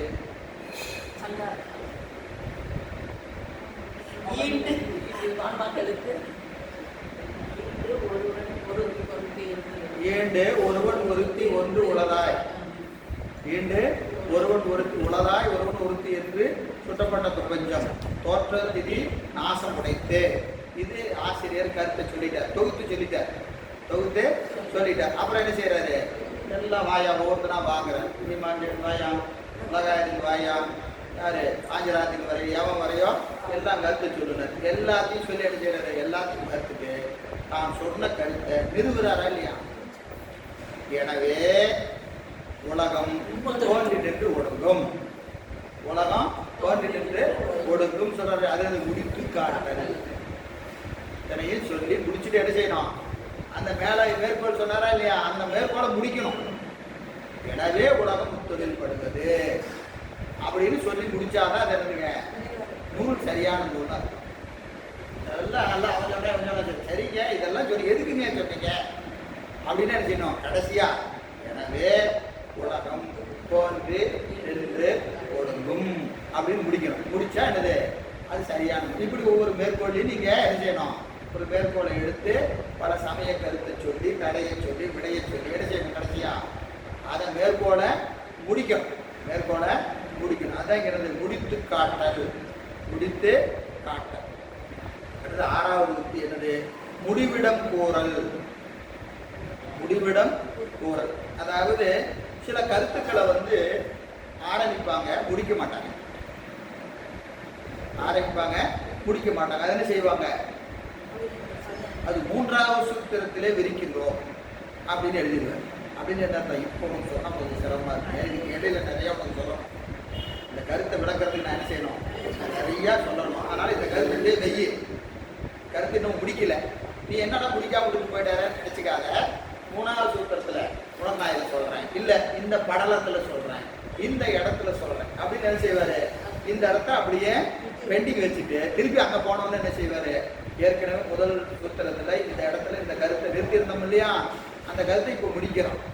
ஏன் அங்கேயே முடிக்கலாமே அப்படின்னா, ஏன் முடிக்கல, அங்கே சொன்னால் புரியாது. இடையில ஒரு 10 கருத்து சொல்ல வேண்டியது இருக்குது. அந்த 10 கருத்து சொன்னதுக்கப்புறம் உனக்கு சொன்னால் புரியும். 10 கருத்தை சொன்னால் புரியும், இல்லைன்னா என்ன ஆகாது, உனக்கு புரியாது, உனக்கு புரியாது. அப்ப அதை என்ன செய்யணும்? இன்னொரு இடத்துல முடிக்கிறோம். முடிவிடம் கூறல். அந்த இடத்துல இந்த கருத்தை நான் உங்களுக்கு முடிக்கிறேன். இங்க முடிக்கலன்னு மறையாதீங்க, நான் அங்கே இதை முடிக்கிறேன் என்று என்ன செய்யணும்? எங்க முடியுதுன்னு காட்டணும். இல்லைன்னா படிச்சுட்டு வரவனுக்கு என்ன ஆயிடும்? இங்க திடீர்னு வந்தாரு, நிறுத்திட்டாரு, இது எங்க இதுக்கு மேல அடுத்த வர செய்திக்கு இதுக்கு சம்பந்தம் இல்லாம இருக்கேன். ஏன்னா அந்த செய்தி என்ன ஆகுது? துண்டா நிக்குது இல்லையா? அப்புறம் அடுத்த செய்தி வரும்போது நாம என்ன செய்வோம்? அதையும் பொறுத்து அந்த பத்தியும் படிப்போம், இந்த பத்தியும் படிப்போம். இதுக்கு அதுக்கு சம்பந்தமே இல்லையே. புரிபாடைக்கு இடையில ஒரே ஒரு லைன் தான் பிடிச்சிக்கின்றது. இதை அங்கு காண்போம் அப்படின்னு ஒரு வரி இருந்தா, ஓ இது இல்லையா, அது வேற சப்ஜெக்ட், இது வேற சப்ஜெக்ட், நமக்கு புரியுமா இல்லையா? அதுதான் முடிவிடம் கூறல். அடுத்தது தான் எடுத்து மொழிதல்.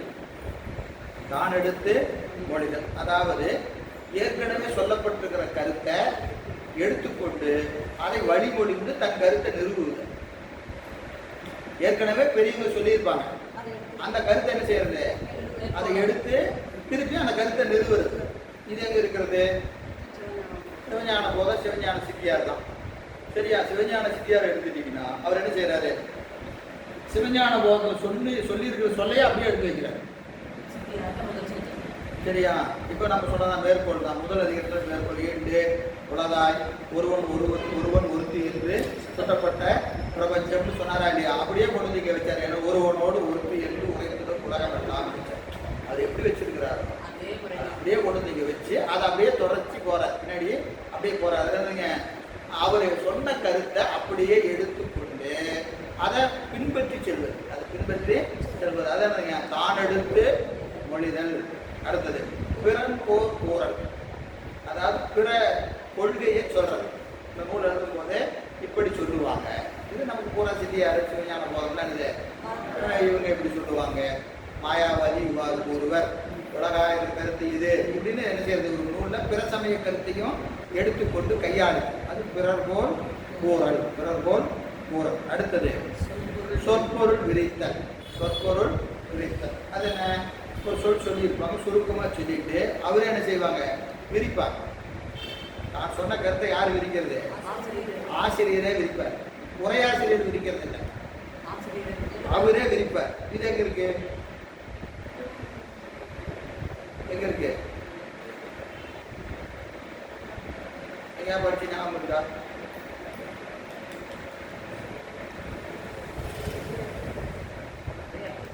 பெரிய புராணத்தில் இருக்காமா? பெரிய புராணத்தில் இருக்குமா இருக்கு? ஆசுரம் ஞான சம்பந்தத்தை எடுத்து இவர் உரை செய்யறாரு. நான் சொன்ன கருத்தையே சொல்றது.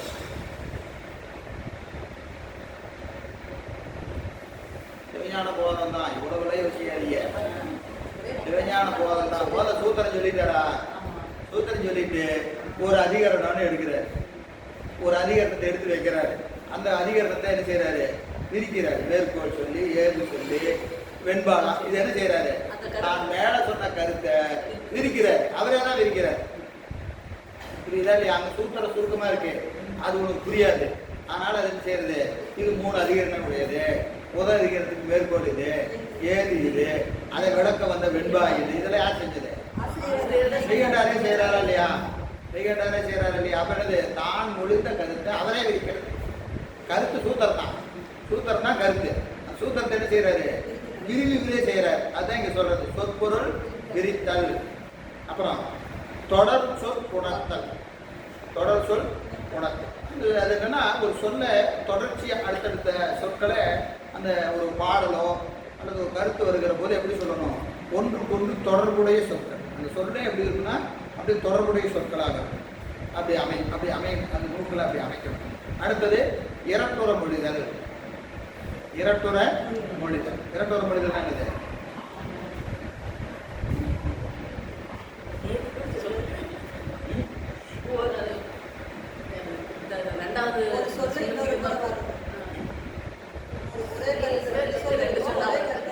ஒரு சொல்லுக்கு 2 பொருள். ஒரு சொல்லுக்கு 2 பொருள். இரட்டுற மொழிதல். இரட்டுற மொழிதல் நமக்கு அடிக்கடி வகுப்புல கூட சொல்லுவேன். அது இரட்டுற மொழிதலா? சிங்கமுகனும் சிங்கமுகனும் அதை கொண்டு வந்து அவையே யாய் தானே யாய் அவையே தானே. அது இரட்டுற மொழிதல் தான். அவையே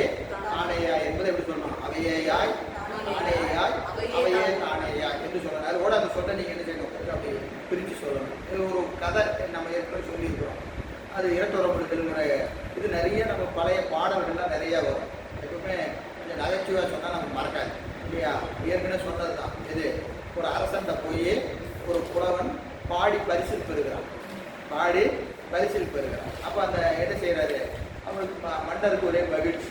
அவர் என்ன செய்கிறாரு, நல்லா நகை தங்க காசெல்லாம் கொடுத்துட்டு ஒரு ஒரு பொன்னாடையை போத்துறார். பொன்னாடையை போத்துறார். அந்த பொன்னாடை என்ன இருக்கு, ஒரு கொஞ்சோண்டு கிழிஞ்சிருக்கு, ஒரு மூலையில் கிழிஞ்சிருக்கு. உடனே அந்த புலவனுக்கு ராஜா வந்து கிழிஞ்ச பொன்னாடை கொடுத்துட்டாரு அப்படின்னு ஒரு வருத்தம். ஆனால் ராஜாவுக்கு சொல்ல முடியுமா? ஏன் இவ்வளோ தங்க காசுலாம் கொடுத்துருக்கிறாரு, இவர்கிட்ட போய் எப்படி சொல்றதுன்னு தெரியல. உடனே அவன் சொன்னான், மண்ணா அதெல்லாம் நல்ல படமெல்லாம் போட்டிருக்கு, இது நல்ல மரம் இலை செடிகள்லாம் இருக்கு. மண்ணா நீ கொடுத்த சால்வையிலே இந்த பொன்னாடையிலே மரம் இருக்கிறது, பூ இருக்கிறது, காய் இருக்கிறது, பிஞ்சும் இருக்கிறது அப்படின்னு. அப்படின்னு என்ன அர்த்தம்? மரம் இருக்கு, இலை இருக்கு, அதெல்லாம் என்னது இருக்கு, பிஞ்சு இருக்கிறது என்பது ஒரு பொருள். இன்னும் என்னது, பிஞ்சும் அதை கொஞ்சம் அழுத்தினார்.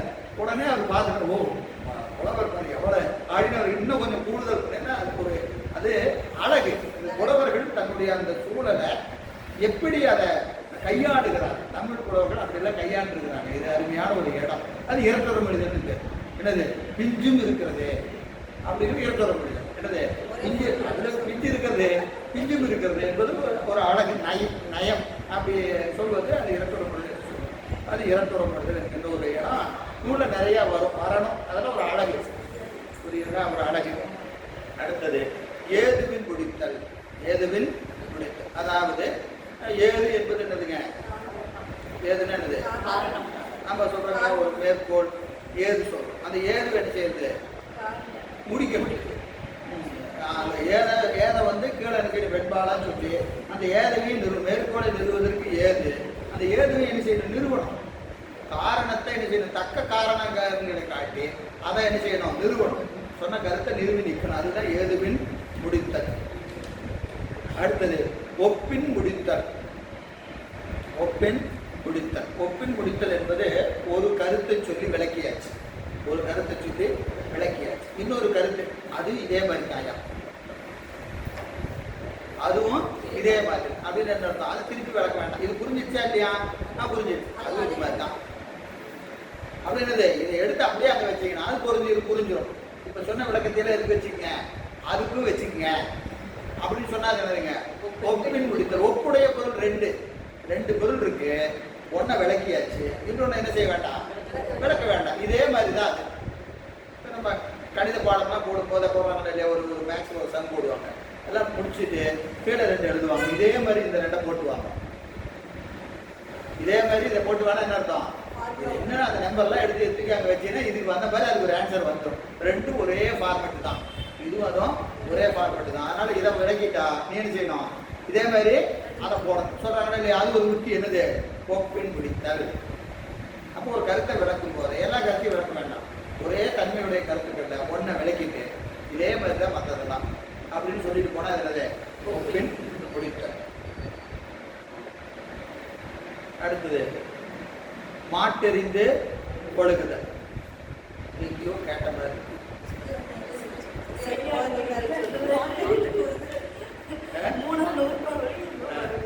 மூணாவது பாகம் சொல்லுங்க. மூணாவது அப்புறம் பாதியில நிற்குது. இதே நோக்கி முடித்தது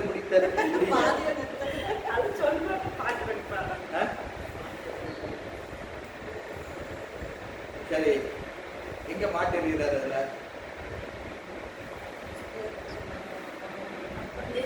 ஆன்மாவை முழுமையா அவங்க சொல்லல. இதுவும் அது 4வது நூற்பாவுக்கு பொடிப்புற செய்யல. என்ன செய்யறாரு, இதுவும் அது. இதுவும் அதுன்னு என்னது, மேல ஆன்ம பிரகாசம் உணர்த்துதல் முதலீட்டுன்னு 3ல சொல்லுவாரு. அதுதாங்க இருக்கும். ஆன்ம பிரகாசம் முடியல, அதனால என்ன செஞ்சுட்டாரு, மேல ஒரே சொல்லு போட்டுருவாரு. இதுவும் அது. எதுவும் எது, மேல சொன்ன ஆன்ம பிரகாசம் தான் இது அப்படின்னு ஒரே எழுதுவாங்க. மாட்டெறிந்து வைத்தார் அப்படின்னு என்ன அர்த்தம், கொக்கி மாட்டி விடணும்.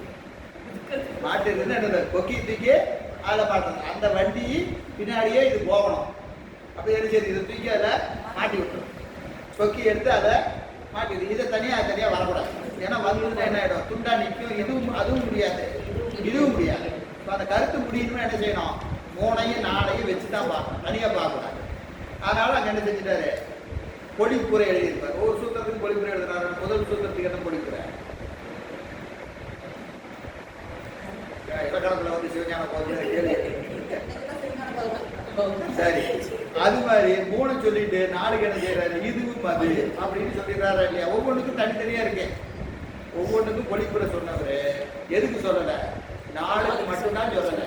4க்கு மட்டும்தான் பொழிப்புரை சொல்லாம என்ன செஞ்சுட்டாரு, இதுவும் வந்து எழுதுனார். அதற்கு தான் இது மாட்டு எழுதி தம்பி பார்க்கலாம். எனக்கு அதுவே புரியாது. நீங்க அங்கிருந்து மாட்டு எடுத்து ஒரு காரணம் எனக்கு என்ன புரியுது இல்லையா, அப்படித்தானே. அதில் ஒன்று இருக்கு.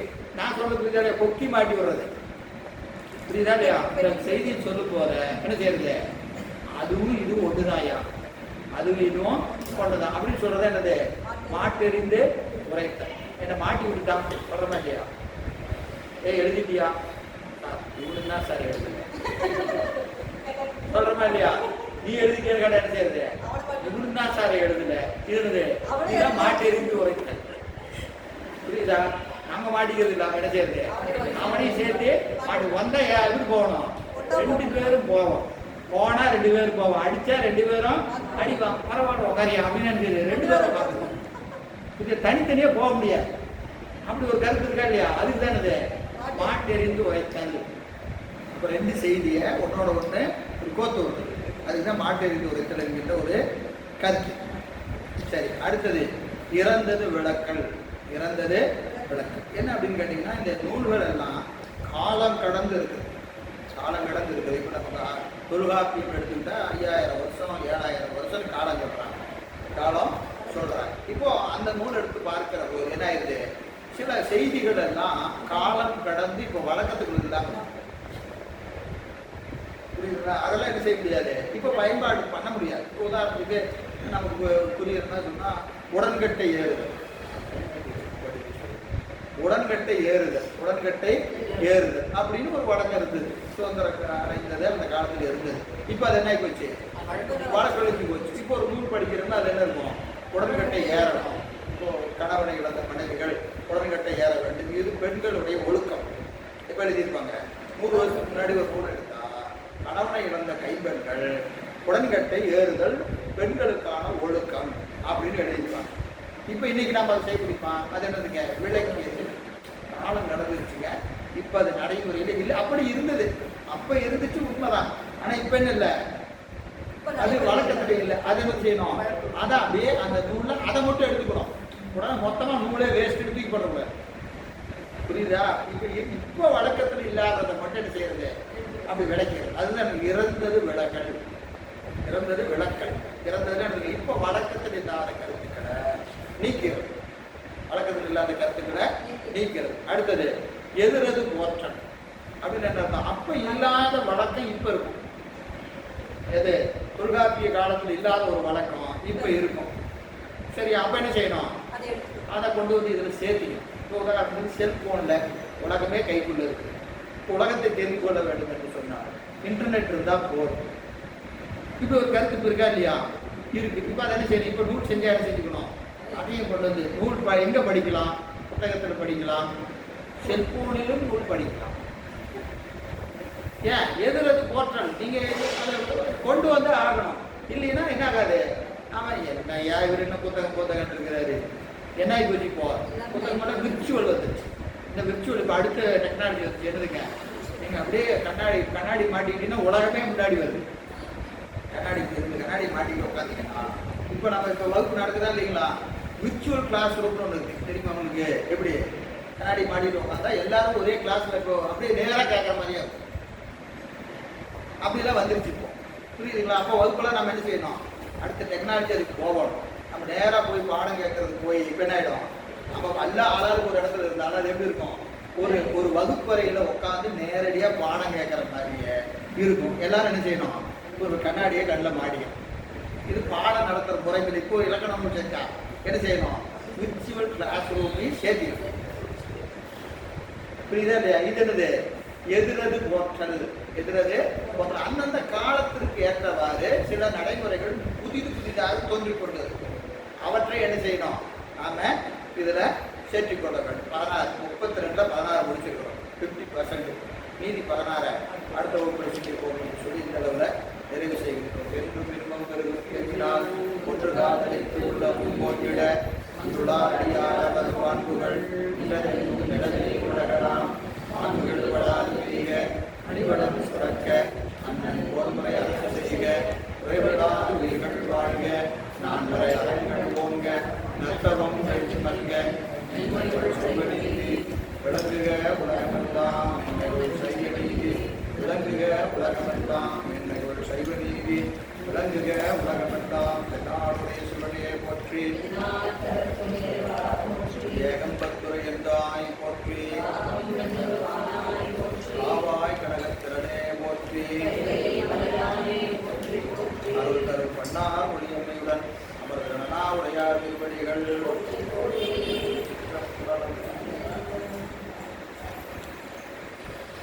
ஏதாவது ஐயா இருக்கா?